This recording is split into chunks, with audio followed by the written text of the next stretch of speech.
Hello tout le monde, bienvenue dans cet épisode numéro 48 de l'ASP. Aujourd'hui, on va enfin s'attaquer à un film qu'on a pioché il y a 2 mois maintenant quasiment. Donc ce sera sur Battle Royale, toujours en compagnie de Céline. Comment ça va ? Salut, comment ça va ? Toi et ta voix ? Ça va mieux, j'ai retrouvé ma voix, je peux parler, donc c'est bien. Ça faisait longtemps que j'avais pas entendu le son de ta voix, comme tous les auditeurs. T'as fait des vacances ? Oh mais non, c'est pas son sujet, c'est un piège ça. Donc oui, aujourd'hui Battle Royale. C'est ça, qu'on a pioché il y a un moment. Ouais, il y a très longtemps, mais entre deux, il y a eu pas mal d'épisodes un peu hors série. Ouais. On va pouvoir aller regarder à nouveau Battle Royale après de nombreuses années. Oh oui. Toi, ça fait combien de temps que tu l'as pas vu ? Si je m'en souviens bien, c'est depuis Strasbourg, donc Waouh, donc 17 ans. Ouais, 17-18 ans. Ouais, c'est ça. Parce que c'est toi qui me l'as montré à Strasbourg, et donc ouais, je pense que c'est ça, 16-17 ans. Et je crois pas qu'on l'ait revu depuis. Ouais, je suis pas sûr. Donc, je pense que la dernière fois, c'est comme toi en fait. Ouais. Donc ouais, moi j'avais beaucoup aimé quand tu me l'as montré. C'était vraiment un bon visionnage et une bonne découverte. Je connaissais pas du tout. J'étais bien contente de l'avoir vu. Après, ça fait quand même un bout de temps, donc je sais pas comment ça aura vieilli. Mais ouais, bien contente de le remater en tout cas. Moi, c'est pareil, c'est un film que j'ai beaucoup regardé. Moi, je m'en souviens très bien. La première fois que je l'ai vu, c'était en juillet 2003. Ouais. Donc, je m'en souviens très bien parce que j'étais en vacances sur l'île de la Réunion, chez des amis de mon père. Et je me souviens qu'un soir, on est allé vidéo club pour louer quelques films parce que ils avaient des enfants qui étaient beaucoup plus jeunes que moi. Donc on avait loué quelques films pour le week-end. Et moi j'ai réussi à gratter un petit film que je pouvais regarder en solo parce que j'étais en vacances mais j'étais tout seul, j'avais pas mes frères et sœurs donc je pouvais me faire des films en solo. Et à cette époque-là, j'avais 18 ans. Ouais. J'avais 18 ans, donc tout pile. Donc voilà, puis j'ai vu Battle Royale.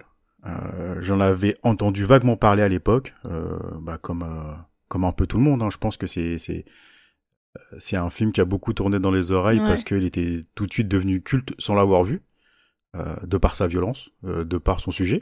Donc j'ai eu l'occasion de le prendre et le soir même, je l'ai enchaîné 2 fois. Ouais. 2 fois, je l'ai lancé, je l'ai fini, je l'ai rematé. Le lendemain, je l'ai refait pareil. Je l'ai regardé 1 ou 2 fois le soir. J'aurais peut-être une connerie, mais en tout cas, j'ai dû le mater au moins tous les soirs pendant 2-3 jours facile. Et ouais, c'est un film que j'ai poncé, qu'après j'ai acheté en DVD par la suite. Donc après le DVD qu'on a toujours d'ailleurs. Oh ouais. Le DVD que j'ai gardé. Donc ouais, c'est un film que j'ai vraiment poncé. Je le connais quasiment par cœur. Là, ça va pas être une énorme surprise. Je crois que je me souviens de tout. Ouais, moi j'ai une bonne mémoire de pas mal de scènes. Après, je pense que je vais quand même avoir des redécouvertes à des moments parce que je suis sûre que ma mémoire me sera pas infaillible. Mais tu vois, de ce que tu dis, je suis même pas sûre si j'en ai entendu parler avant qu'on le regarde ou pas. C'est vrai ? Ouais, j'arrive pas à me refaire si justement on en avait parlé ensemble avant que tu me le montres, ou même si j'en avais déjà entendu parler à la sortie ou des trucs comme ça. J'arrive plus du tout à me remémorer ça. C'est-à-dire que moi, vraiment, le souvenir Battle Royale, c'est quand on l'a vu, quoi. C'est tout. Ok. Tu vois, j'ai du mal à revoir avant si j'en ai entendu parler ou... Donc, dans tous les cas, si c'est le cas, ça m'a pas marqué et... Tu vois, c'est pas forcément un truc où j'aurais eu une hype ou quoi que ce soit. Donc, ouais. Le film, je crois que je le connais, mais vraiment à l'image près, quoi. Ouais. Non, en plus, Battle Royale a l'avantage, en fait, d'être direct. Ouais. En fait, il prend pas de détour. Ça commence directement. Il y a pas de comment dire, de mise en place. Tu vois, au niveau du scénario des personnages, ça y va directement. Les personnages, on a même pas le temps de les connaître ou de s'y attacher. Je pense que c'est aussi un défaut que j'avais déjà perçu plus ou moins à l'époque, c'est que il y a tellement de personnages qu'on n'a pas forcément le temps de s'y attacher. Ouais. Et même si on va comment dire. On va en retenir quelques-uns parce que badass ou violent ou marquant pour X raisons. Mais le film en fait avait l'avantage d'aller droit au but, quoi, en fait. Oh ouais, ça c'est clair. Donc ouais, je pense que je le connais vraiment à l'image près. Ça va être un revisionnage juste pour voir ce qui a vieilli, sans doute, parce que je pense qu'il a pas mal vieilli quand même. Parce que déjà j'arrivais à voir quelques défauts à l'époque, alors aujourd'hui je pense que je risquerais d'en voir beaucoup. Donc tu l'avais revu beaucoup entre La Réunion et Strasbourg ? Oui. Ouais. Ah oui, je l'ai vu énormément. C'est pour ça que je te dis, quand je l'avais acheté en DVD, je l'ai vu. Le film, j'ai dû le voir facilement une vingtaine de fois. Okay. Honnêtement, j'ai dû le voir une vingtaine de fois. C'est pour ça que je le connais par cœur. Je le connais par cœur. Donc, ouais, bon, si on allait... C'est parti, on peut aller voir ça. Faire mon 21e visionnage. Allons-y. C'est parti.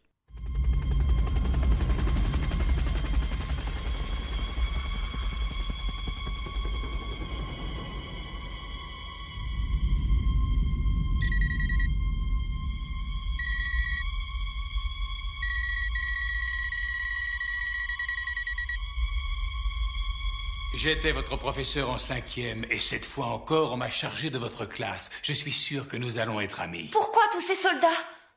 Quand quelqu'un parle, on se tait et on écoute. Vous êtes nuls. Et c'est à cause de jeunes de ce genre-là que ce pays est en pleine décadence. Les autorités ont donc décidé de voter une loi. Elle a pour nom Battle Royale. S'il vous plaît, en quoi consiste cette loi?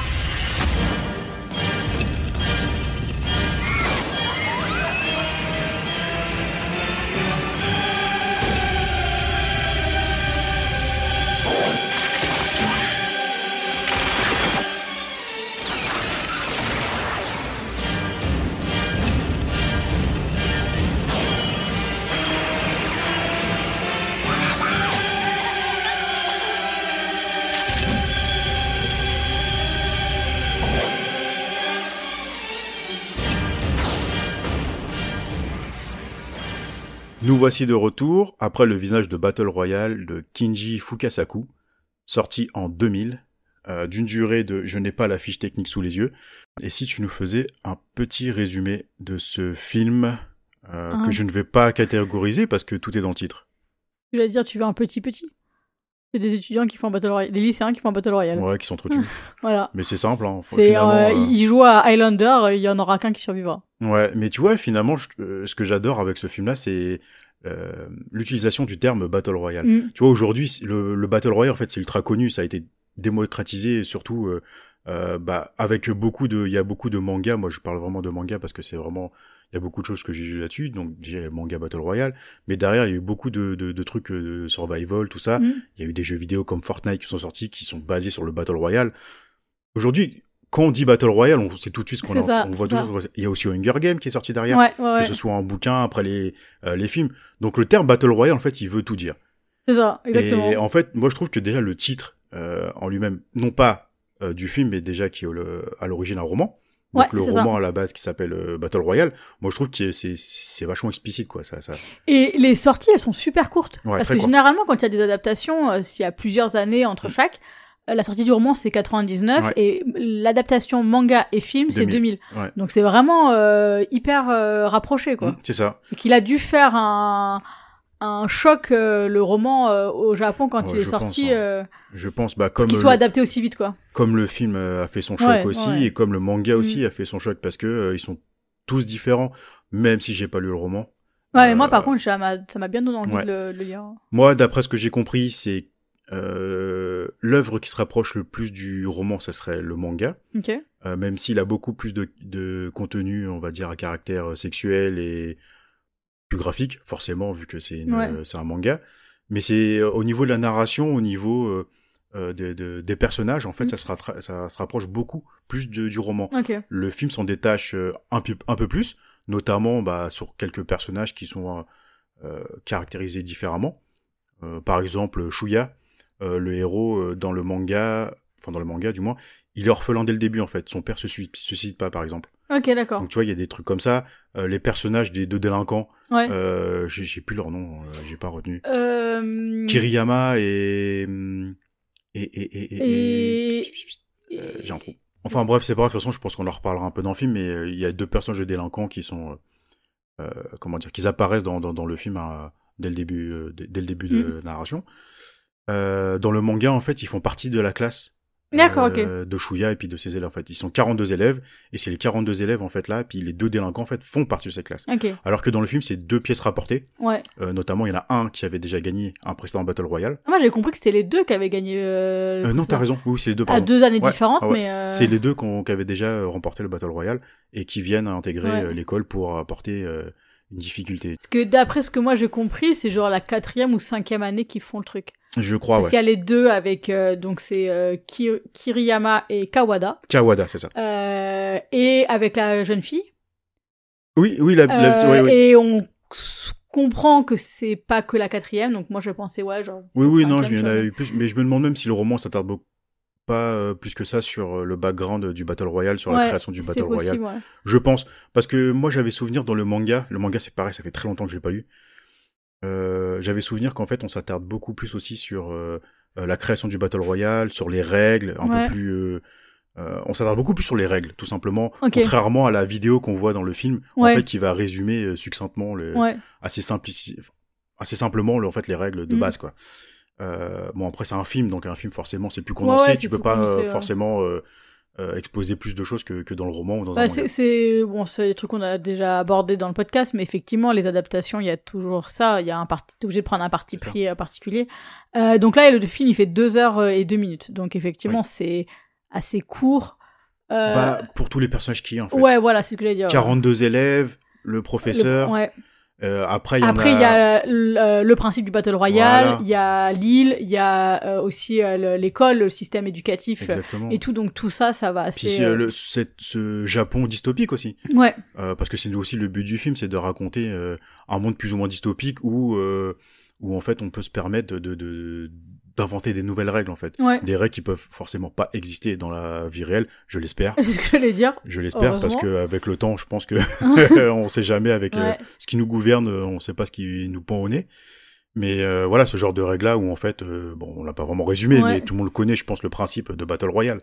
C'est de prendre une classe au hasard, de les mettre sur une île, de s'entretuer, et il en reste qu'un. Et en fait, le but de Battle Royale à la base, c'est de contrecarrer un peu la violence infantile, la violence des jeunes à l'école, dans la vie en général, parce qu'ils sont beaucoup trop violents, il y a de plus en plus de délinquants, donc le Japon a décidé de réagir et d'instaurer cette loi Battle Royale. C'est ça, mais en plus, alors déjà c'est ça, c'est que c'est dans la loi, c'est pas juste une école qui se dit allez on va... C'est une loi, c'est vraiment à l'échelle du pays.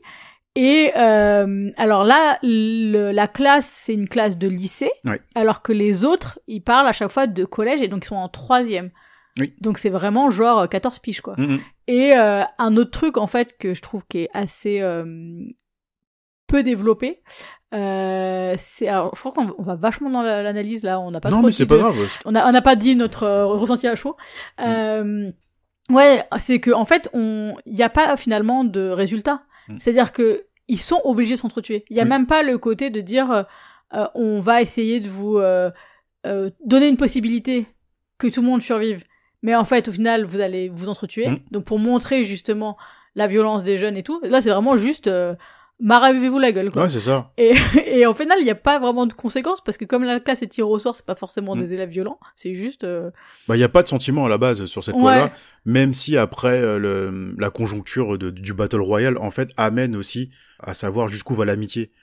Surtout dans le fait qu'une classe qui se côtoie au quotidien, comment est-ce qu'ils vont s'entretuer, est-ce qu'ils vont pas le faire, est-ce qu'ils vont faire la grève, tu vois.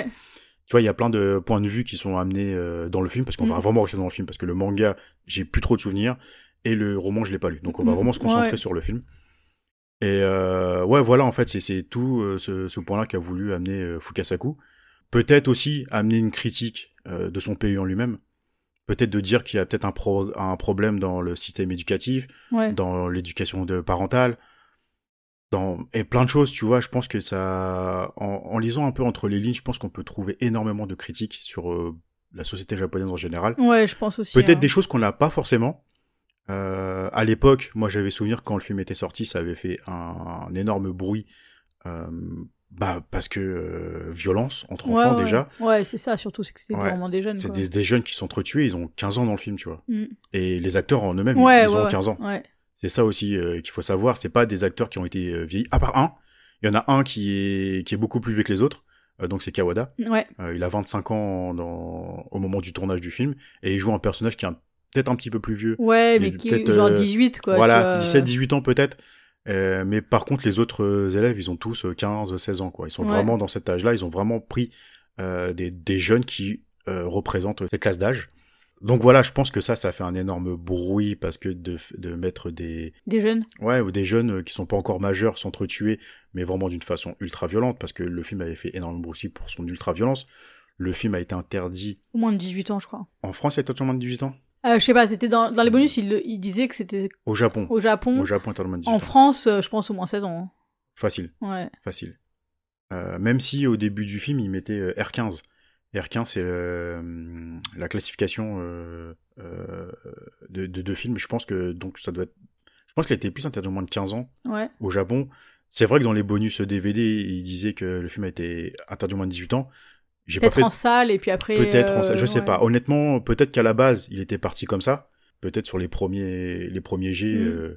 je sais pas moi, la production, le pays en lui-même ont décidé de le sortir au moins de 18 ans. Peut-être que ça a été revisité derrière. Peut-être que le film a été censuré aussi un peu plus que... Oui, c'est possible. Que l'original. Je ne sais pas, honnêtement, j'ai pas fait de recherche là-dessus. En tout cas, ça fait énormément de bruit et c'est arrivé, mais vraiment dans le monde entier, quoi. Battle Royale aujourd'hui, ça rentre vraiment dans... Je vais pas dire la pop culture, mais ça fait... Ouais, moi je pense qu'on peut le dire. Hein. Je pense que tout le monde, tu parles de, comme tu dis, ça a tellement été repris après comme concept c'est vrai. derrière que je pense que même si les gens l'ont pas vu, comme tu dis, ils en ont entendu parler, quoi. Ouais, possible. Mais en fait, moi, c'est marrant parce que c'est pareil, j'ai pas la définition de pop culture, tu vois. On emploie souvent ce terme-là. Ouais, c'est vrai. Mais il est un peu galvaudé aujourd'hui. On a l'impression que... On sait pas vraiment ce qui est inclus dedans ou pas, quoi. Et en fait, moi, quand je pense pop culture, je pense... tu sais, un film qui a traversé les âges, qui a traversé les temps, qui a traversé énormément de choses, et surtout qu'il y a un lore tout autour. Il peut y avoir des goodies, il peut y avoir des produits dérivés. Tu vois, plein de choses comme ça. Tu vois, moi, quand je pense pop culture, je pense Jurassic Park, Retour au futur, le truc où il y a eu énormément de choses autour. Ouais, je vois ce que tu veux dire. Mais après, et peut-être qu'effectivement, la nouvelle génération, elle va peut-être pas forcément refaire le lien avec le film. C'est-à-dire qu'elle va voir les conséquences et les inspirations. Ce qui a inspiré Battle Royale, mais ce qui a été inspiré de Battle Royale, mais pas forcément l'œuvre originale, quoi. Oui, parce que tu vois, même si après peut-être plus au Japon, peut-être moins le côté peut-être plus au Japon international, mais bah après à l'international, c'est vrai que le film il a fait un carton quand même, quoi. Enfin au niveau culturel, tu vois, au niveau bouche à oreille, il a fait un carton de dingue, quoi. Mais c'est vrai qu'est-ce qu'il a au niveau chiffre, tu veux dire? Non, est-ce qu'il a traversé les années, quoi? Bah moi je pense que pour une tu vois, je pense que 2000, 2010, pour une certaine génération, 2020, je pense 2024, que est-ce que c'est on est toujours là-dessus, quoi. Ouais, mais pour une certaine génération, je pense que oui. Tu vois, notre génération à nous, déjà, nous, on était vraiment le film quand on a pu se mettre la main dessus, on l'avait entre 16 et 18 ans, tu vois. Donc on était vraiment dans l'âge pour découvrir un peu ce film de mauvais garçon, quoi. Et je pense qu'il y a des plus jeunes, tu vois, je pense notamment à mon frère qui est un peu plus jeune que moi, je pense que c'est pareil, en fait, c'est ancré dans sa culture, parce que Battle Royale, en fait, c'est un peu le film de l'interdit, tu vois. Ouais. Et comme nous, dans les années 90, on avait des films interdits sur, je sais pas moi, sur des Freddy, sur des trucs comme ça à l'époque, qui ont traversé les âges, parce que culturellement, ça nous appartenait, quoi. Ouais, et puis après, t'as une... c'est pas vraiment une nostalgie, mais je veux dire, t'as vraiment un souvenir particulier qui s'accroche dessus, quoi. Ouais, comme tu dis, toi, tu l'as vu, tu l'as regardé 4 fois, quoi. Tu vois, ouais, donc, mais parce que je pense que c'est le genre de film déjà qui n'existait pas. C'est vraiment un concept qu'on connaissait pas encore, tu vois, le cinéma japonais, voilà, nous on le connaissait à l'époque avec l'animation, surtout l'animation japonaise. Ouais. Le cinéma, on va dire, c'était l'âge d'or aussi de la J-horreur. Donc moi, c'est vraiment l'époque où j'ai découvert toute la J-horreur qui était sortie à l'époque, plus Battle Royale, puis après j'avais basculé sur d'autres choses, justement grâce justement à Battle Royale et à la J-horreur. Je saurais plus exactement dans quel ordre je les ai vus.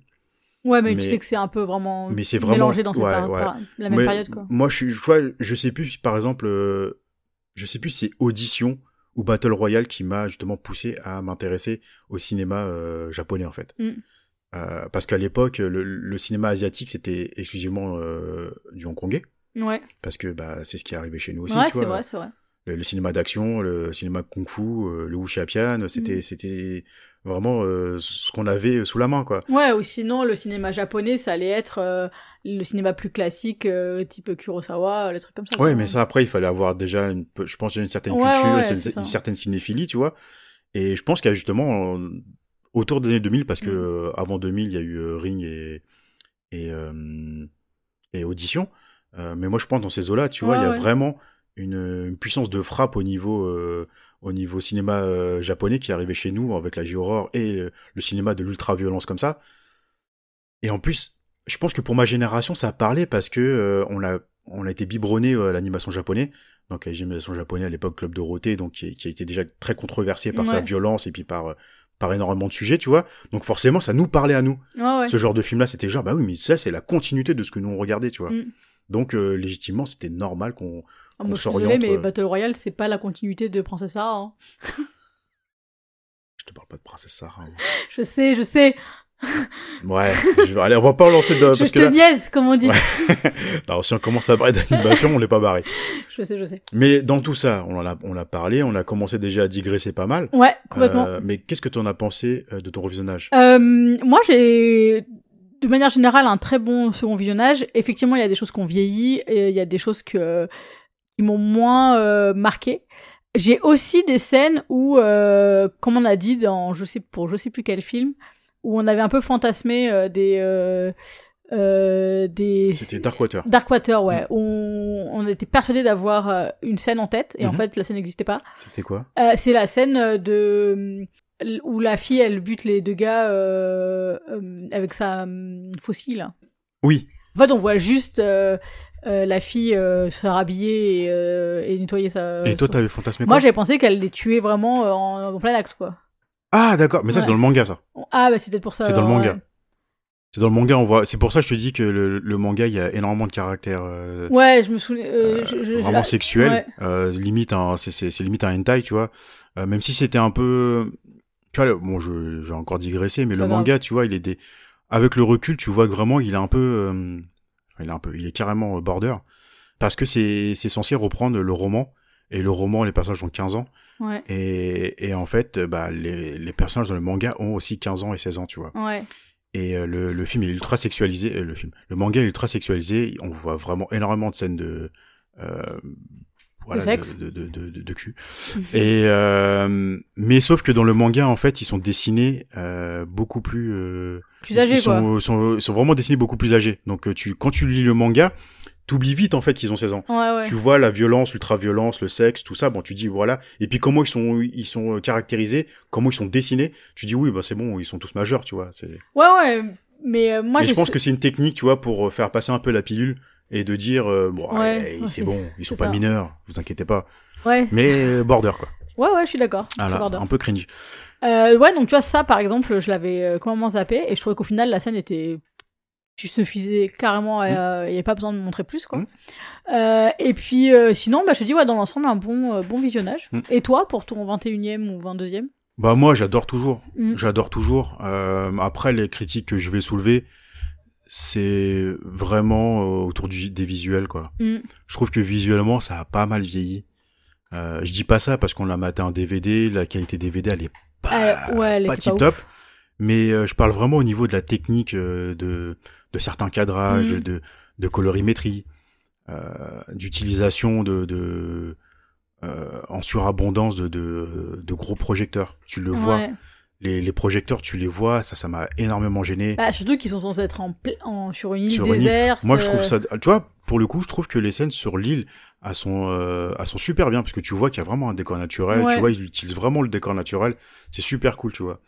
Mais en dehors de ça, quand c'est des scènes de flashback où tu vois quand ils jouent au basket, quand ils sont dans leur chambre de pensionnat, des petites scènes autour du lac, bah là on va vraiment dans le drama japonais, tu vois. Ouais. Au niveau du visuel, on est vraiment sur une série télé-novella, tu vois, c'est une qualité moindre. Et je trouvais que ça contrastait énorme entre les passages sur l'île et les passages de flashback, tu vois. Bah, alors pour le coup, pour les flashbacks, pendant le visionnage, ça m'a saoulé. Je trouve qu'ils servaient à rien. Ouais, je suis d'accord. Je trouve qu'ils prennent une meilleure dimension à la fin, parce qu'il y a les requiem. Les requiem, donc, les requiem, c'est les chants funéraires, les chants CHANT, les prières mortuaires. Et donc, je trouve qu'il y avait certains flashbacks, pas tous, mais qui prenaient une lecture différente, notamment celle entre le professeur et Noriko. Il y en a beaucoup, ils sont complètement indispensables. Et pareil, dans un des trucs que je trouve qui est peut-être un petit peu dommage, c'est le côté où on remettait des encarts noirs, où on répétait certaines phrases, des choses comme ça. J'avoue que je sais pas ce que ça aurait donné sans savoir si ça aurait été forcément mieux. Je sais que ça fait un peu un parti pris aussi, donc pourquoi pas, mais je sais pas, c'est un truc qui m'a un peu questionné pendant le visionnage. Ouais, après, c'est vrai que comme tu dis, au niveau de la réalisation, je trouve que c'est ce qui a vieilli et ce qui est un peu plus inégal aujourd'hui.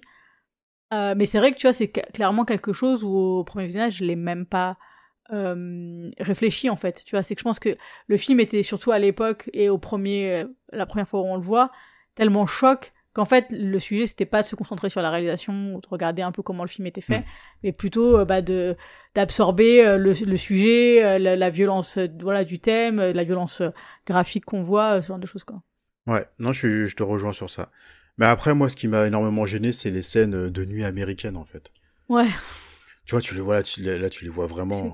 Pour contextualiser un peu, le nuit américaine, pour ceux qui savent pas, c'est le fait de tourner des scènes en plein jour et de les retravailler ensuite pour faire passer la scène de nuit, en fait. Donc, en fait, je trouve que dans le film, ça marche pas du tout. C'est suréclairé. Il y a des scènes de nuit qui sont suréclairées, notamment au bord de la mer, là. Ouais, la scène de tuerie quand Kiriyama il tue les jeunes sur les espèces de rochers, là. Ouais.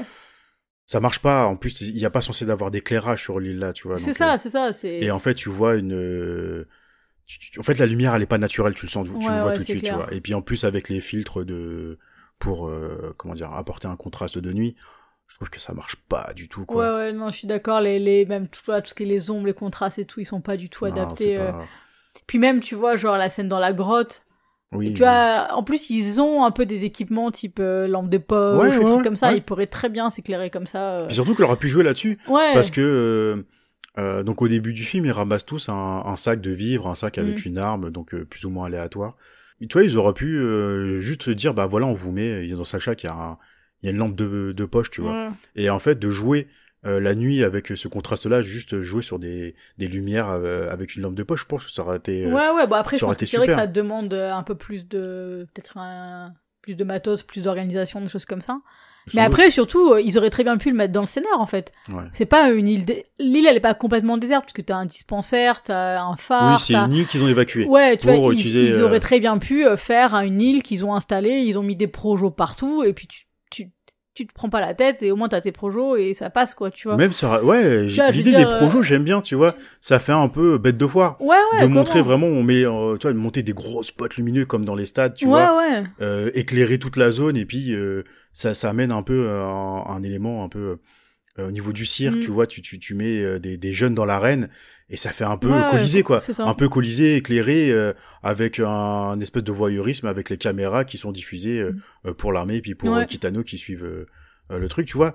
Je pense que ça a ramené un petit plus, tu vois, une autre critique en plus sur le voyeurisme et tout. Et puis t'as pas en plus le côté de dire tu utilises ta contrainte pour en faire quelque chose de positif et pas juste de tu contrebalances en suréclairant ou en tournant de jour, mais au final alors c'est clair, hein, je pense qu'il y en a beaucoup quand ils ont vu le film, ça leur a passé complètement au-dessus, et comme tant mieux. Moi, à l'époque, moi, ça m'était complètement passé à côté, j'étais passé au-dessus de ça, moi.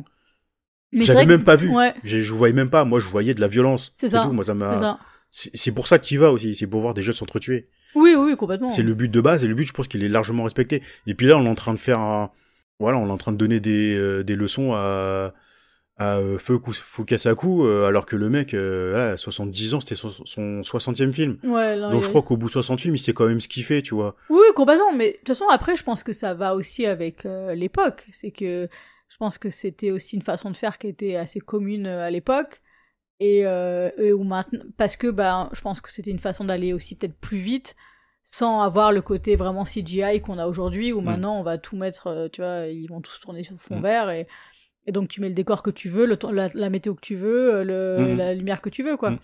Mais ouais, donc je pense que ça va avec aussi les années 2000 et le type de réalisation des années 2000. C'est clair. C'est aussi pour ça que c'était moins choquant à l'époque. Mais dans l'ensemble, je trouve que c'est quand même assez maîtrisé. Tu vois. Complètement. Tu sais que tu vois que c'est quand même quelqu'un qui est perfectionniste sur ce qu'il veut. Voilà, je pense qu'il a le film qu'il avait en tête. Je pense qu'il il nous l'a montré en fait. Il a montré son œuvre et puis moi je trouve que ça fonctionne très bien. Et après, Fukasaku, moi, je connais pas son cinéma. Moi, le seul film que j'ai vu de lui, j'ai maté ses 60 films, tu vois. J'ai fait sa liste 60 films. Battle Royale, c'est le seul que j'ai vu. Ok. C'est le seul que j'ai vu. J'aurais pu en voir un deuxième, mais à cause et grâce à lui, il a donné naissance à mon maître ultime. Donc, bon, je vais expliquer quand même. À la base, Fukasaku devait réaliser Violent Cop en 88, je ne sais plus. Et il s'est retiré du projet. Et c'est à ce moment-là que Kitano, qui était censé juste être acteur dans le film, a pris la caméra et a commencé à réaliser son premier film. Et à partir de ce moment-là, il est devenu la légende qu'il est. Donc, même si j'aurais pu voir peut-être une version de Violent Cop par Fukasaku, sachant que quand je vois ce qu'il a fait sur Battle Royale, ça m'aurait bien tenté, mais il a quand même donné naissance à un monstre. C'est ça.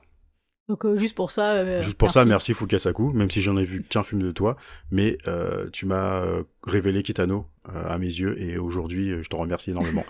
Mais bon, tu peux pas écouter, non seulement parce que déjà tu écoutes sans doute pas de podcast français, mais surtout que aujourd'hui il est décédé le pauvre, donc qui est décédé avant la production de Battle Royale 2 d'ailleurs.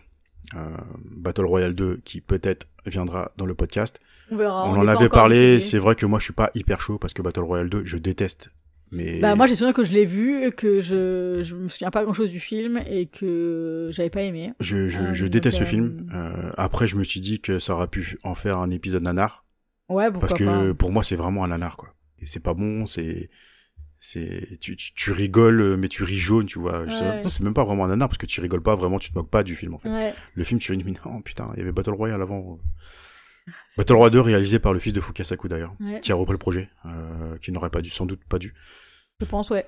Mais bon, bref, encore une digression. Mais voilà, donc pour dire que je connais pas du tout le cinéma de Fukasaku, qui m'a convaincu avec Battle Royale, qui sans doute m'a ouvert aussi à ma culture cinéma japonais aujourd'hui. Ouais, je pense. Parce que même si j'avais peut-être vu de la J-horror avant Battle Royale, je pense qu'avec Battle Royale, ça m'a conforté dans l'idée d'aller en voir plus, tu vois. Ouais, je vois ce que tu veux dire.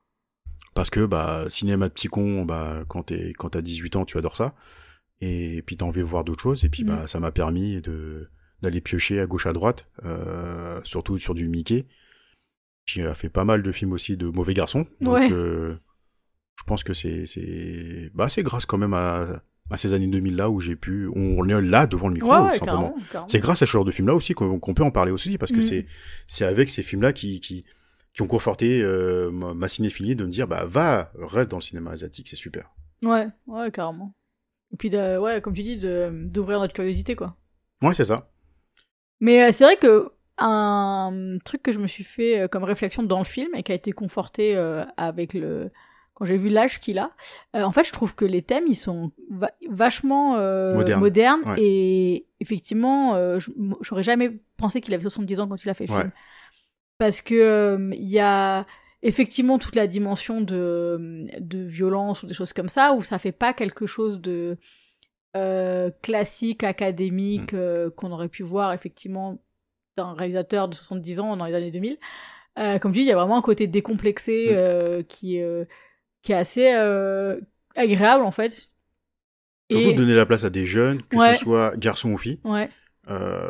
Il n'y a pas vraiment de différence. On met aussi bien les filles en avant que les garçons, même si le héros, ça reste Shuya. Et derrière, t'as quand même Kawada et Kiriyama qui sont un peu les bad boys du game, quoi. Mais on s'attarde beaucoup aussi sur beaucoup d'héroïnes, surtout au niveau de l'amitié entre. Il y a beaucoup de sororité dans le film, des sororités qui se terminent à mitrailleuse, mais. C'est ce que j'allais dire. Bon, comme beaucoup de choses, mais des fraternités qui se terminent aussi au couteau, donc. Ouais, c'est ça. Mais en fait, moi je trouve qu'au final, le personnage féminin qui est un peu le moins intéressant, c'est finalement le personnage principal de Noriko. Ouais, je suis d'accord. Parce que elle est un peu juste là pour se faire protéger, quoi. Exactement. Moi, ce que je trouve intéressant, c'est que ils ont tous des façons aussi différentes de voir autant le Battle Royale que leur amitié, que leur vie aussi. Et quelque chose qui va les remettre aussi bien dans leur âge, je trouve. C'est un peu ce côté aussi de lycéen dans les amourettes, quoi, tu vois, machin est amoureux de machin et tout, mais il faut pas le dire, tu vois, il y a un peu ce côté-là. Alors ça peut paraître un peu gnangnan à regarder quand on a 40 piges. Mais faut oublier que ça reste des jeunes de 15 ans. Mais c'est ça, en donc fait. Donc ils découvrent l'amour, l'amitié, c'est la vie, c'est l'avant-vie d'adulte. Donc tu vois, t'as beaucoup de choses. En fait, je trouve que c'est bien. En fait. Et donc là, en fait, ils sont entre guillemets pas finis justement dans leur construction psychologique et sociale. Et en même temps, on leur demande de prendre des décisions déjà en tant qu'adulte qui est impossible à prendre, quoi. Et voilà, je trouve ça super bien. Et un des trucs qui est justement, je pense, ça a dû bien servir le film et le jeu des acteurs et des actrices, c'est que dans les bonus, justement, ils leur demandent tous qu'est-ce que vous ferez si vous étiez dans le jeu, dans le Battle Royale. Ouais. Et effectivement, ils ont tous des réactions différentes. En fait, il y a vraiment ceux qui disent non, mais moi je pourrais pas tuer quelqu'un. Il y en a, je fuis, quitte à mourir, je me suicide. Je me suicide. Il y aura plein de trucs où effectivement ils vont. Mais t'as toujours un petit moment d'hésitation quand même. Ouais, tu vois, il y en a où ils rigolent jaune en même temps, genre j'ai vraiment pas envie de le savoir. Ouais, quoi, tu vois, puis d'un côté, j'ai pas envie de mourir en fait. Ouais, c'est donc, ça. T'as ça aussi, le fait de dire j'ai pas envie de mourir. Mais ça t'amène à quoi? Un peu comme le personnage de Chouya dans le film. Ouais. Finalement, qui se met à tuer contre sa volonté. Il est contre la violence, il est contre cette loi Battle Royale, mais par contre, il est amené à tuer certaines personnes par accident ou par... Après, il y a la légitime défense aussi, quoi. Voilà. C'est ça, c'est... Donc, tu vois, t'as beau... je pense qu'il n'y a pas de réponse à ça, en fait. Ah, mais complètement. Et je pense que même en tant qu'adulte, il y en a pas. Et parce qu'il y a aussi l'instinct, en fait, de survie qui fait que même si dans ta tête, on se dit... dans notre tête ça va être oui y a pas de souci, moi je serai fort, moi je serai droit et je tuerai personne. Le moment où c'est toi qui risques de mourir, des fois tu peux faire des trucs qui sortent complètement. Non, c'est clair. Et c'est un des sujets, moi je trouve, qui est hyper intéressant dans le film de type survival en fait, que ce soit le post-apocalyptique ou là un peu plus dystopique. C'est vraiment de se dire, se mettre les personnages dans des situations extrêmes et de voir comment ils réagissent. Et là c'est chaque personnages différents, poussés dans leur dernier retranchement, ils vont avoir des réactions qui seront hyper extrêmes. Et donc, il y en a qui vont prendre le truc en disant ok, en gros, c'est moi ou les autres, donc c'est moi, et maintenant, je bute tout le monde. Ou il y en a où ça va être non, je peux pas, quoi. Tu vois, Ouais. Moi, je pense qu'on en a bien parlé, quand même. Ouais, carrément. Je pense que c'était cool. On n'a pas vraiment parlé du film en lui-même. Ouais, c'est vrai, on a plus parlé autour et plus parlé de contexte ou mais c'est cool quand même parce que après le film je pense qu'il a été vu par je veux pas dire par quasiment tout le monde, mais je pense qu'il a été beaucoup vu, tu vois. Oui, je pense qu'il est, même ceux qui l'ont pas vu le connaissent, savent de quoi ça parle, ils ont peut-être vu déjà des extraits. Voilà, tout le monde connaît le film techniquement, je pense, tu vois. C'est quelque chose qui est vraiment ancré aujourd'hui. Le Battle Royale, voilà, tous ceux qui même si tu vois, je pense que il y en a beaucoup par exemple qui ont dévoré les Hunger Games mais qui n'avaient pas comment dire, je pense parce qui n'avaient pas conscience de dire que en fait ça vient de Battle Royale, quoi. Parce que je pense qu'en plus il y a un écart de génération, c'est que Hunger Games ça vise vraiment à la génération juste en dessous de nous, parce qu'il est déjà beaucoup moins violent aussi. Et donc ça ciblait effectivement des plus jeunes. Et donc effectivement il y a nous, quand on a regardé Hunger Games, il y avait vraiment la comparaison entre les deux en disant c'est bien, mais c'est gentil, quoi. Ouais, non, mais après, c'est pareil, nous, Hunger Games, je veux pas juger parce qu'on a vu que le premier finalement. Oui, c'est ça, et puis, moi, j'avais passé un bon moment quand je l'ai vu, mais c'est pas un film que je vais avoir envie de. C'était trop teenage déjà, alors que nous, voilà, comme on l'a dit, 2003, on avait 18 ans, nous, on découvre Battle Royale. C'est pas, je sais pas, je suis plus en quelle année sorti Hunger Games, mais c'est pas à 25, 30 ans que tu découvres. Ouais, je pense que comment dire, que Hunger Games va te parler, tu vois. Ouais, je suis d'accord. Je dis pas qu'il y a des personnes de 30 ans qui ont détesté le film ou adoré, tu vois. Je pense que c'est propre à chacun, mais moi je pense que voilà, quand on n'était pas la cible du film. Voilà, exactement, merci, c'est simple de le dire comme ça. Donc voilà, Battle Royale, Kenji Fukasaku. Ouais. Moi franchement, je trouve que c'est un film à voir. C'est-à-dire que si vous l'avez pas vu, franchement, allez-y. Si vous êtes tolérant ou tolérante à ce niveau de violence, bien sûr, mais je pense que c'est quand même un classique du cinéma japonais, quoi. Ouais. Même si oui, ça a pas mal vieilli sur pas mal de choses, sur le surjeu des acteurs, sur aussi je vais pas dire le non-professionnalisme des acteurs, mais tu vois, tu sens vraiment qu'il y a des acteurs qui sont pas encore matures au niveau du jeu, tu vois. Ouais. Parce que ils sont jeunes, hein. Ils sont jeunes. Et puis je pense que c'est... Mais ce qui est intéressant, c'est de regarder le making-of aussi, parce que tu vois vraiment que dans le making-of, c'est des jeunes aussi qui sont confrontés à un milieu... Nous, on voit un film d'une extrême violence, mais eux, ils sont confrontés à la réalisation d'un film d'une extrême violence. Ouais. Et c'est eux qui tournent les scènes de violence. Ouais. Ils sont pas doublés. Ils sont mis vraiment à l'épreuve sur certaines cascades. Les cascades qui sont jouées par les acteurs au niveau des explosions, quand ils doivent sauter par à travers une fenêtre, tout ça. C'est joué vraiment par des jeunes.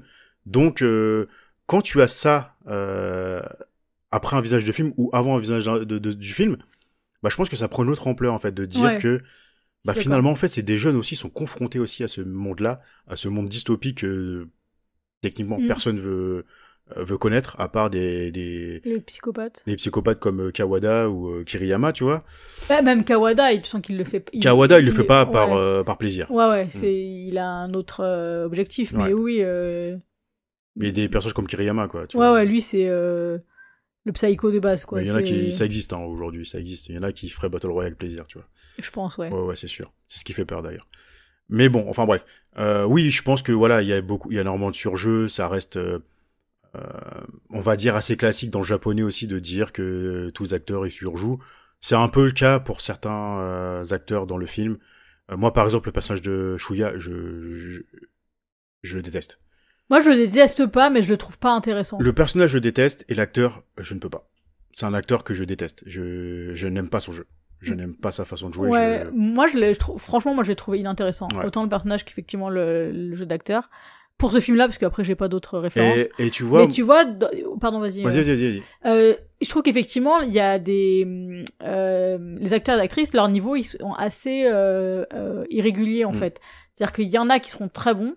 Il y en a d'autres, effectivement, c'est, on va dire, assez classique. Et donc, comme tu dis, je pense que comme c'est des jeunes, je pense qu'ils ont pas forcément tous la même nombre d'années d'expérience. Tu vois, ils ont pas forcément tous expérimenté ça, de faire un film, et en plus faire un film d'horreur. Et donc, voilà, c'est un peu disparate, quoi, au niveau du niveau de jeu.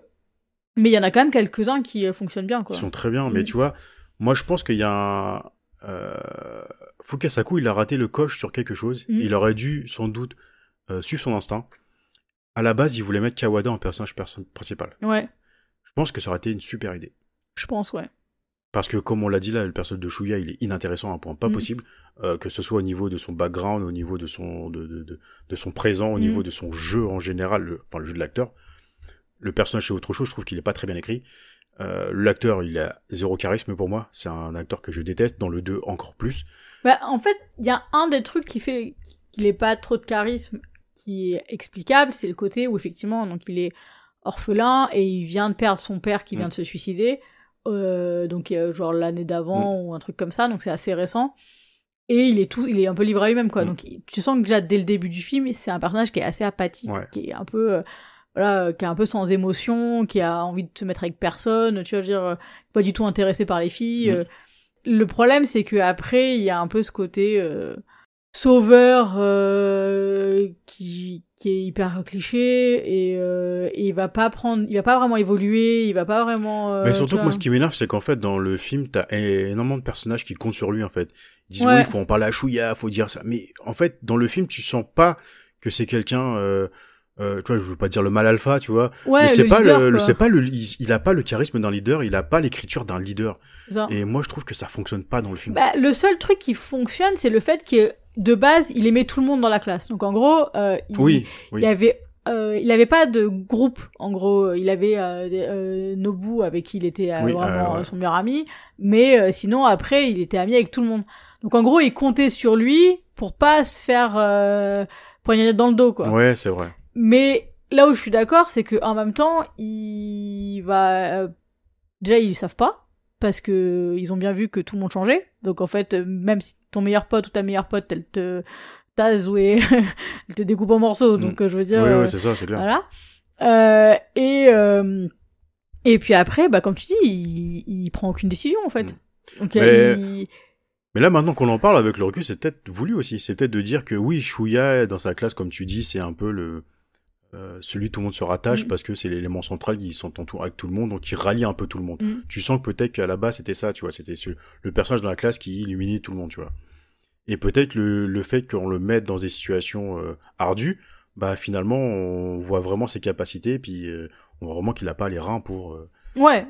pour maîtriser ce monde-là. Complètement. Et c'est peut-être voulu, hein. Ouais, dans ce Finalement. sens-là. Tu vois, là, je viens de le voir ouais, comme ça, mais je l'avais ouais. jamais vu comme ça. Parce qu'en final, moi, je te dis, moi, juste, je vois l'acteur, en fait, moi, ça, j'ai des boutons, quoi. Je peux pas, tu vois. Notamment, en plus, quand l'avoir vu Daria, après, avec l'adaptation de Death Note. Enfin, les premières adaptations de Death Note, il y a eu 2 films, je crois. Quand je l'ai vu là-dedans, non, je peux pas cet acteur, je peux pas.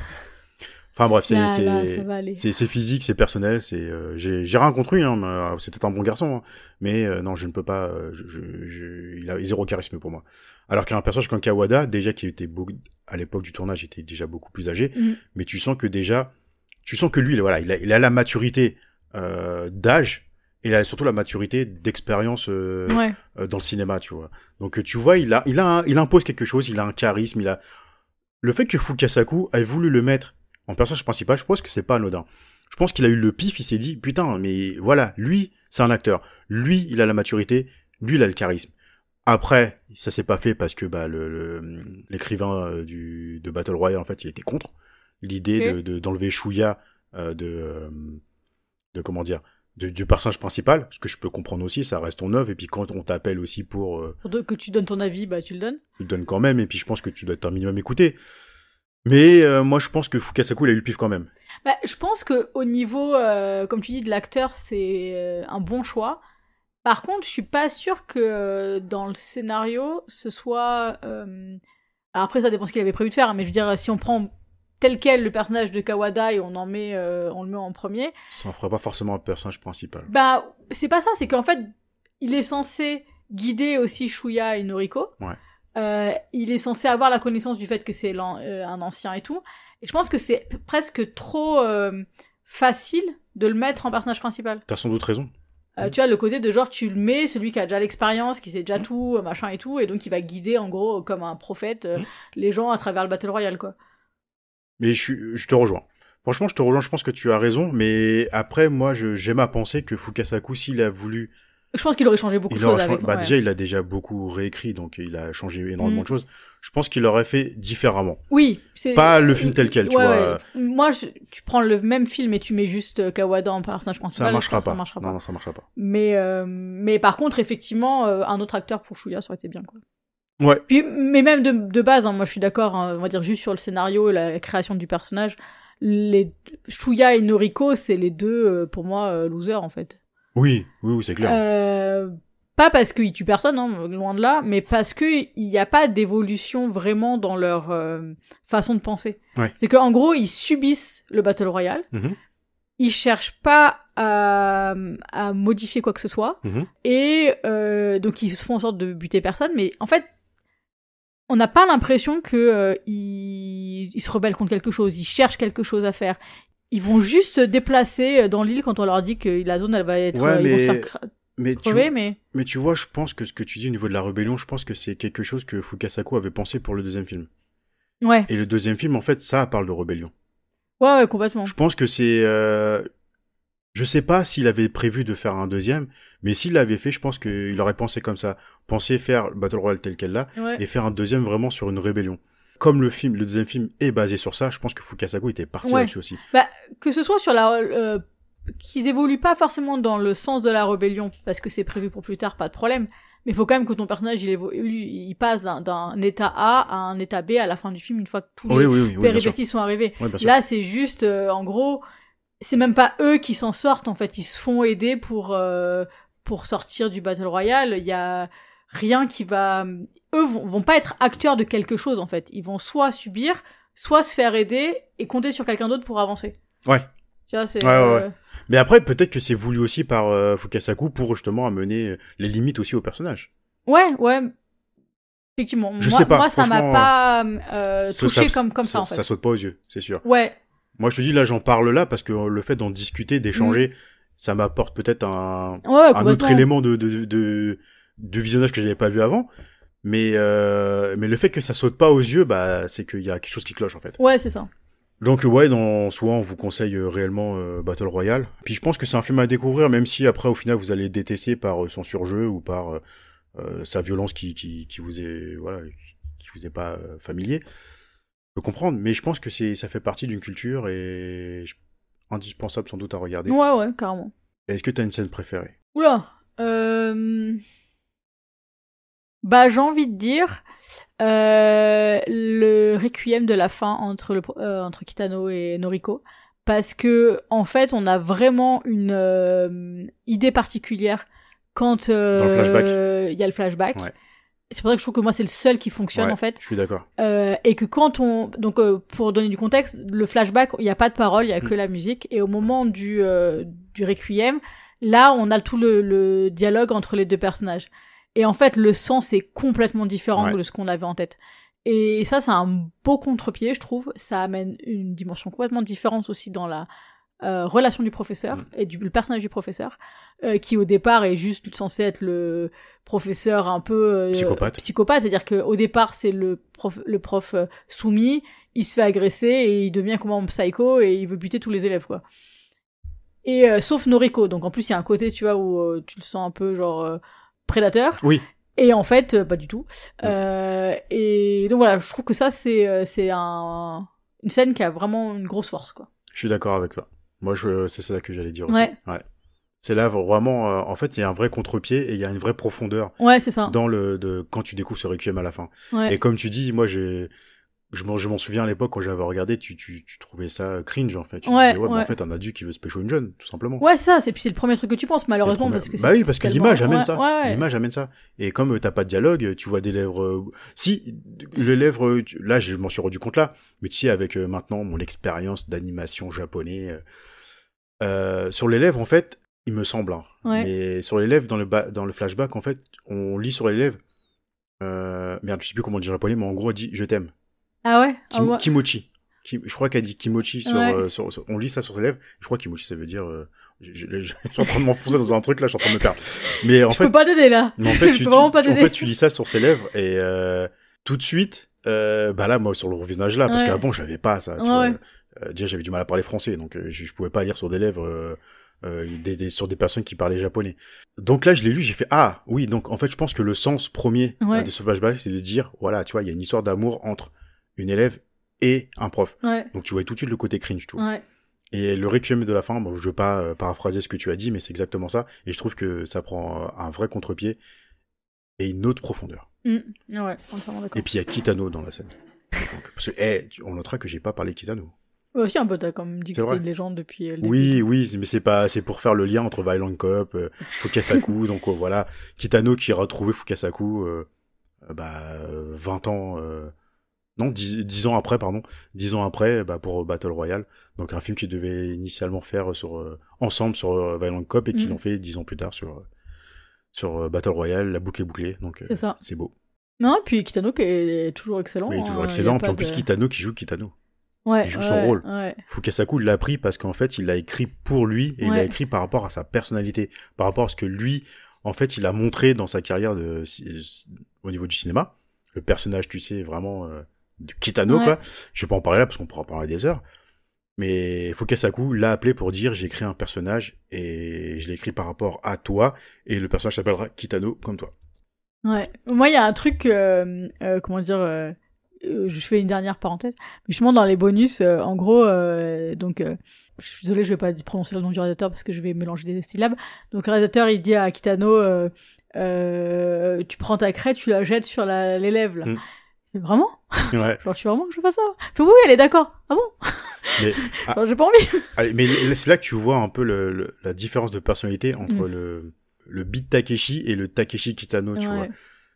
Kitano, tu le vois, que ce soit dans Violent Cop, dans sa cinématographie, dans ce qu'il a fait derrière, quand tu vois qu'il lance la craie dans le film, tu te dis, ça, c'est du Kitano, ça. Fukasaku, il le sait. Il le sait, tu vas lui jeter la craie dessus. Physiquement, directement, tu vas lui jeter sur une élève de 15 ans. Kitano, derrière, ils sont un peu gênés, ils disent, oh non, ça me plaît pas trop, ça. Il y a vraiment le petit truc genre, ah bon? Mais Fukasaku, il dit, non, tu vas le faire, parce que j'ai écrit un personnage de Kitano. Et Kitano, c'est ce que tu fais paraître au monde entier.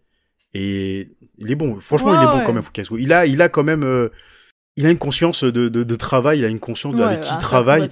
Et j'aime beaucoup. Ouais, complètement. Puis tu sens que, comme tu dis, il va pas s'arrêter à quelque chose de médiocre, quoi. Il va vraiment aller pousser ses acteurs à se dépasser, à vraiment aller plus loin. Et tu sens que eux aussi, ils vont vouloir ils vont s'entraîner, ils vont répéter pour pouvoir arriver à faire des petites actions, des petites scènes qui paraissent complètement dérisoires, mais qui en fait, si elles sont bien faites, donnent de la crédibilité au film, quoi. Tu sais, quand t'as un personnage comme Fukasaku qui a 70 ans sur un plateau de tournage, t'as rien à apprendre au monsieur, tu vois. C'est le monsieur qui a tout à t'apprendre. Et donc forcément, quand t'es jeune, t'as 15 ans, tu vois que c'est une légende quand même du cinéma japonais. Bah tout ce que tu veux faire, c'est bien faire. Ouais. Et moi, je pense que c'était une très bonne première expérience pour eux, même s'il a dû être très éprouvante. Ouais, je pense, ouais. Mais je pense que ça a dû les marquer à vie. Et pour certains, ils sont sortis derrière. Hein. Il y a des acteurs qu'on l'a retrouvé dans beaucoup de films derrière, notamment le personnage de Shuya qu'on l'a vu dans beaucoup de merde derrière. Un personnage comme Kiriyama qu'on l'a vu dans Kid Returns, c'est le héros principal, donc le lien encore avec Kitano, tu vois. Il y a des acteurs qui ont réellement un talent, en fait. Dans ces jeux-là, il y a des acteurs qui ont des vrais talents. Donc voilà, c'était nos scènes préférées. Et maintenant, on va passer aux avis du public. Voilà, donc on a trois petites critiques. Donc on a vraiment une radicale, une assez courte et une assez longue. Ok. Ça te dérange pas, je te laisse la longue parce que toi t'as une meilleure diction que moi. Donc si tu veux. Et donc ça va être beaucoup plus audible pour les oreilles chastes de nos auditeurs. Je vais commencer avec Cinema by Az, je sais pas si c'est Az ou AAZ, qui a littéralement mis 10 étoiles. Très bien. Il a juste mis ça à 10 étoiles, mais il a vraiment pris le temps d'en mettre 10. Donc c'est assez explicite quand même. Ensuite, je vais passer sur la critique de Seb du podcast YPDLM, qui nous dit « Une énorme claque au premier visionnage, reste ultra efficace malgré les années. » Je pense que c'est un peu ce qu'on a dit. Ouais, il a traversé les âges, il a traversé le temps, donc toujours aussi efficace. Et puis voilà, Battle Royale, je pense qu'il restera dans les annales du cinéma en général, parce que je veux dire cinéma japonais, mais je pense en général, complètement. Et donc je te laisse le dernier avis. Là, on a un avis de Real Rampage. Merci encore, toujours fidèle au poste. Toujours là. Mon avis sur Battle Royale. Un classique qui a dépassé le cinéma pour entrer dans la culture populaire, un film culte. J'adore ce film, même s'il y a des défauts, quelques lenteurs ou un manque de contextualisation en dehors du Battle Royale, ce qui devait être fait dans le 2. Mais l'ambiance et le jusqu'au boutisme du réalisateur font oublier ces petits défauts. Fukasaku a fait des classiques du cinéma de genre japonais des années 70, mais qui pouvait prévoir que son ultime film serait aussi féroce. À recommander à tout le monde, pas seulement aux fans de cinéma asiatique. Parfait. Real Rampage, tu viens de résumer en quelques lignes ce qu'on dit depuis 45 minutes. Exactement. Bon, je pense qu'on va arrêter de faire du podcast et on va faire des critiques comme ça. Ça serait beaucoup plus court. Non, mais c'est un peu ce qu'on a dit, hein. C'est exactement ça. Et puis, effectivement, comme on l'a dit, finalement, conseil à tout le monde, hein. Ouais, je pense que c'est vraiment indispensable. Il faut l'avoir vu. Faut juste tolérer ce niveau de violence. Ouais. Ce qui n'est pas le cas pour tout le monde. Donc, parce que ce que j'allais y allez dire, pas si vraiment vous êtes sensible, mais sinon, franchement. Je pense qu'il aurait littéralement sa place dans des œuvres comme les 100 films à voir dans sa vie, tu vois. Ouais, complètement. Bon après, peut-être les 100 films à voir dans sa vie si t'as un niveau d'acceptation de violence, voilà, avec un titre à rallonge comme ça, mais il aurait largement sa place dans ces choix de films-là parce que tout ce qu'on a dit. Et puis il a marqué l'époque. C'est-à-dire que après c'est aussi un élément important dans un film ou dans une œuvre artistique, c'est quand tu marques ton époque, même si après les générations d'après vont avoir moins de liens d'affect et de liens avec ce film-là. Si tu transformes une génération complète avec un film, juste ça, c'est à soulever, quoi. C'est clair. Donc voilà, merci pour vos critiques encore une fois. N'hésitez pas à continuer pour les prochains films. On essaiera comme d'habitude de les mettre un peu plus tôt pour que peut-être avoir le temps de les regarder. Là, on n'a pas dit, mais Battle Royale, je crois qu'il est pas trouvable sur les plateformes. Je ne suis pas sûr. Je crois pas. Comme on l'avait, je pense qu'on n'a pas DVD, beaucoup cherché. Je crois que j'avais cherché un petit peu et il me semble qu'on le trouve nulle part. Mais après, les DVD, on trouve partout sur Vinted, ils sont à 1 €. Donc, je pense que c'est facile à trouver. Et puis, l'avoir dans sa DVD Tech, c'est bien aussi. Donc voilà. Maintenant, on va basculer sur un autre programme. Je t'en ai pas parlé. Ah. C'est une petite surprise. Ok. Enfin, une surprise sans en être une. J'aime beaucoup les interludes qu'on a fait pendant le concours. Ouais. Et le fait de passer de la musique, c'est quelque chose qui m'est très cher aussi. Notamment de la musique autour du cinéma. Donc je me suis dit, avant de continuer avec les recommandations et la pioche, à chaque fin de film, j'aimerais bien qu'on se fasse une petite interlude musicale. Mais fais donc. Ça me va très bien. Alors, je t'en ai pas parlé, mais je te demande combien la permission. Est-ce qu'on fait cette interlude? Mais bien sûr. Allez, c'est Tout à parti. fait d'accord. J'aime bien C'est la parti. musique aussi, donc. Et c'est aussi un moyen de balancer un peu ce que... Parce que moi, j'écoute énormément de bandes originales de films. Ouais. Et voilà, j'aimerais C'est bien... pour ça que t'es The Killer au blind test et pas moi. Ouais, mais il y a toujours meilleur que soi. Mais... Oui, mais. Voilà. Non, pas que modeste, je vais rester modeste. Mais ouais, donc c'est quelque chose que j'aime beaucoup. Et je me suis dit, tiens, c'est peut-être aussi un moyen d'utiliser ce format-là pour passer une musique par semaine comme ça, de quelque chose que j'aime bien, mais j'aimerais bien que tu participes aussi. Bien sûr. Donc c'est que des musiques de films ou pas? Que des musiques de films. Ok. Parce que t'avais des idées de quoi? Non, c'est Ah, pour de séries savoir... aussi? Non, c'est pour savoir ce que je mets dedans, en fait, Non, ce mais que je donne comme musique. Non, je dis film, mais oui. Non, plus, on va vraiment rester sur le... Ça me va. Non, mais c'est juste que moi, psychologiquement, je sache ce que je dois chercher. Oui, mais me sors pas Est-ce de que je dois Michael tramer Jackson, tu vois, c'est... Je t'aurais pas mis ça, mais... Non, ce que je veux dire, c'est qu'on reste sur du cinéma et de la série télé, à la rigueur, très bien, mais... ça me va. Et de n'importe quel bord, hein. Ça peut être polonais, russe, Très bien. réunionnais, ce que tu veux. C'était que des films, des pays où j'ai pas du tout de... Moi non plus. de référence. Donc voilà, on va commencer tout de suite. Ok. Et bon, j'ai voulu faire simple, mais j'ai voulu commencer par Joe Hisaishi et Kitano, mais je me suis dit que voilà, encore un bandeur qui veut faire le prouveur. Donc on va lancer quelque chose d'autre. Ok. Et on va commencer avec une musique de John Carpenter. Ok. John Carpenter, quand même connu pour énormément de films, dont Halloween, dont The Thing, dont beaucoup de films. Et comme il réalise ses prods aussi, il réalise les musiques de ses films. Et j'aime beaucoup ce qu'il fait, même si c'est très spécial. Hein. Moi, j'adore beaucoup la musique qu'il utilise avec les synthés, les espèces d'électronique, tout ça. Et sans plus tarder, on va écouter le thème principal de New York 1997. Ok, c'est vieux ça. Et voilà, on s'écoute ça tout de suite et on se retrouve juste après.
Voilà, maintenant on va passer aux recommandations. J'espère que cette petite interlude vous aura plu. Je pense qu'on va continuer parce que c'est quelque chose que j'adore énormément.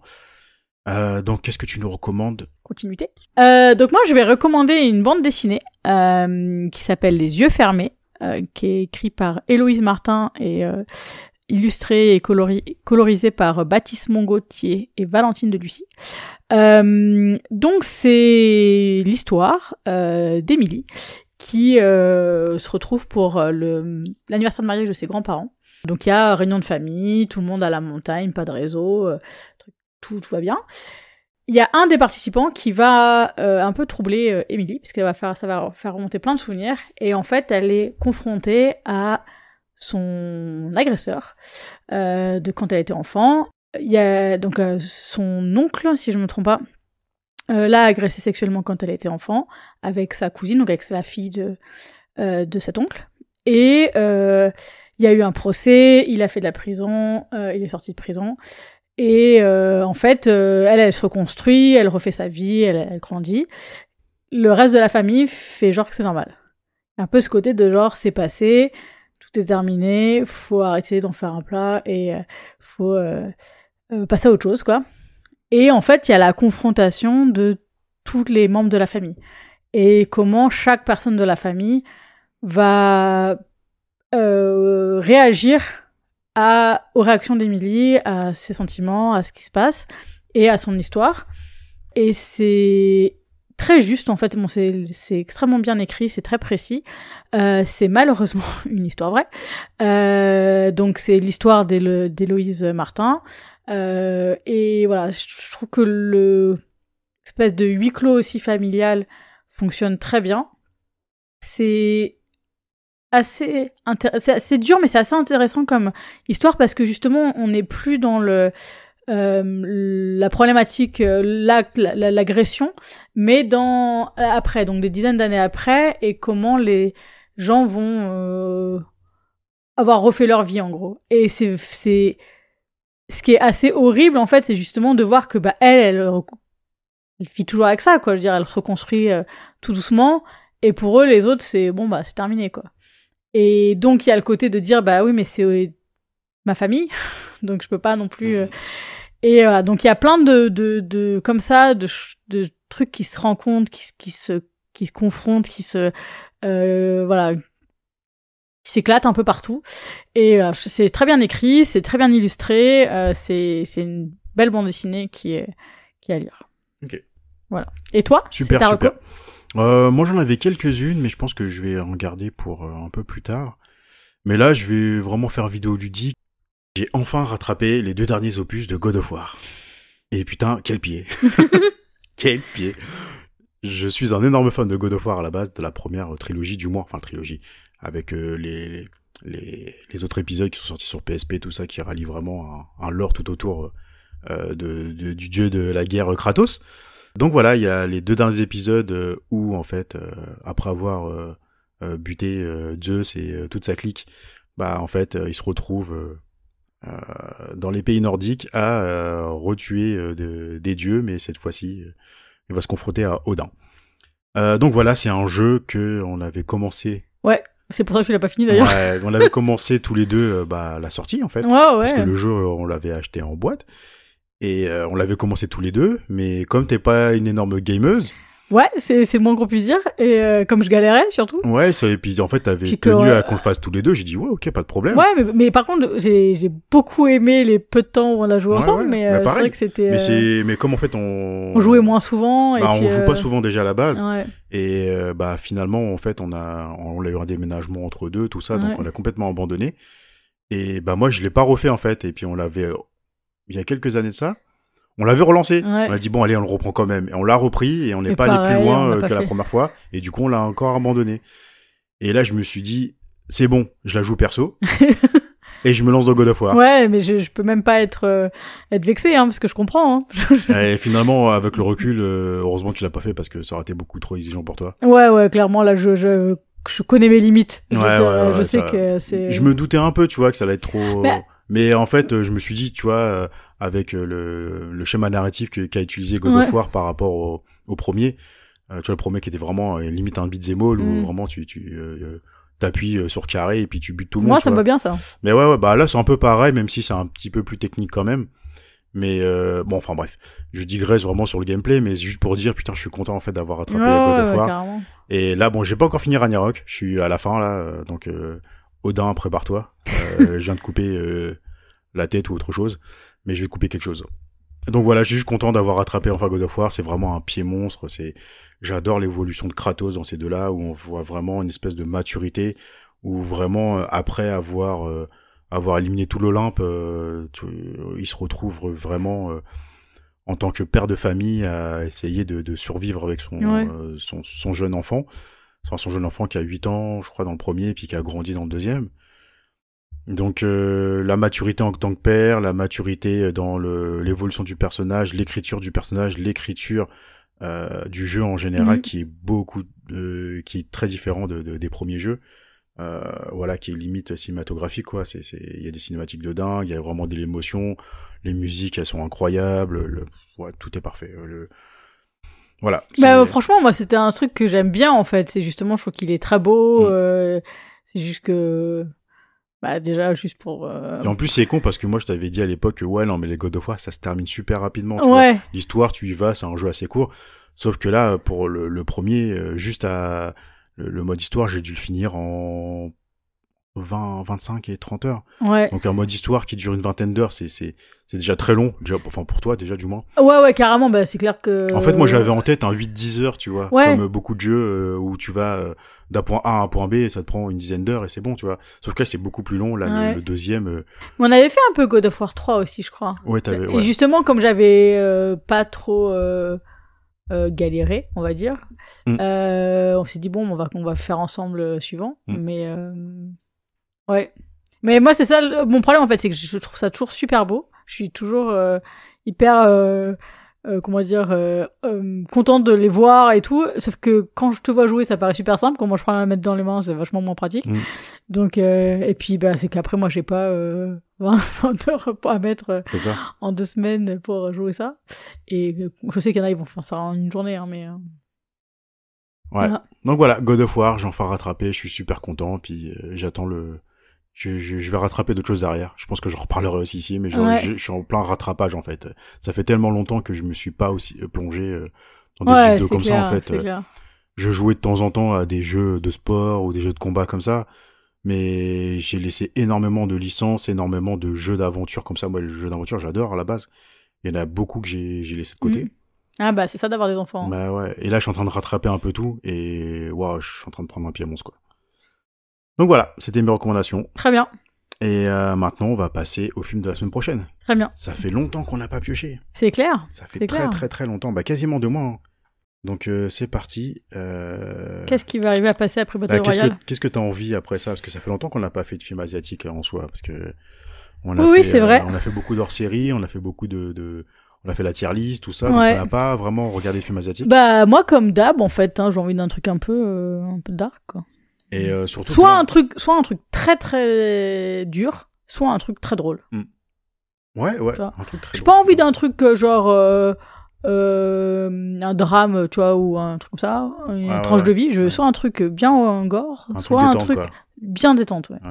Ouais, je suis assez d'accord. Surtout qu'en plus, là, on en a reçu pas mal. Et là, normalement, cette semaine, au moment où on enregistre, j'attends un colis d'une 30aine de films. Donc là, on va avoir pas mal de choses à regarder. On va remettre des trucs dans la liste. Ouais. Allez, c'est parti, on pioche ça. 3, 2, 1. Opération Dragon. Bon, ben, on est reparti sur du Bruce Lee. Ouais. Ouais, bah écoute, c'est parti. On va dire que ce sera la détente. Ça sera la détente. Opération Dragon, je suis pas hyper fan.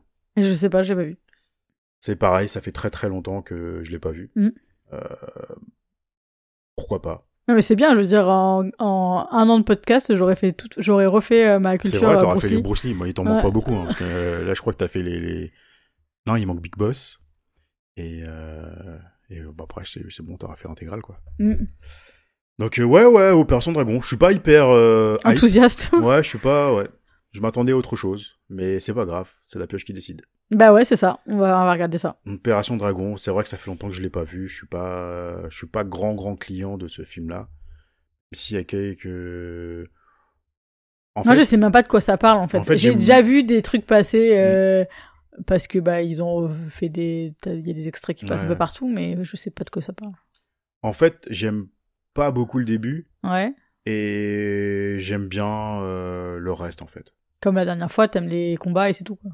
Je crois que c'est ça, en fait. Mais j'ai plus trop de souvenirs. Mais dans mes souvenirs, en fait, je trouvais que c'était super loin démarré, que c'était pas hyper intéressant au niveau de l'histoire. Et je sais pas. Enfin bref, je vais pas me lancer tout de suite, on va le revoir et puis ça se peut. Carrément. Ça se peut que je le verrai différemment, comme pour La Fureur du Dragon. Ouais. La Fureur du Dragon, j'en entendais pas énormément et finalement, c'est celui qui m'a le plus plu. Donc, ouais. Écoute, moi je te donnerai mon avis. On verra ce que ça donne. Ouais. Donc la semaine prochaine, on se donne rendez-vous pour un nouveau Bruce Lee. C'est parti. Et d'ici là, prenez soin de vous. Portez-vous bien.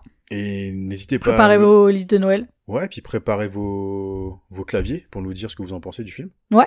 Vos critiques, balancez un max. On continuera à vous lire. Ou prenez le temps de le regarder. Et de nous dire ce que vous en pensez. Voilà. D'ici là, on se donne rendez-vous la semaine prochaine. Yes. Ciao tout le monde. Ciao.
しらじらしくも聞いたりなんかして自分のミラー重ねたりなんかして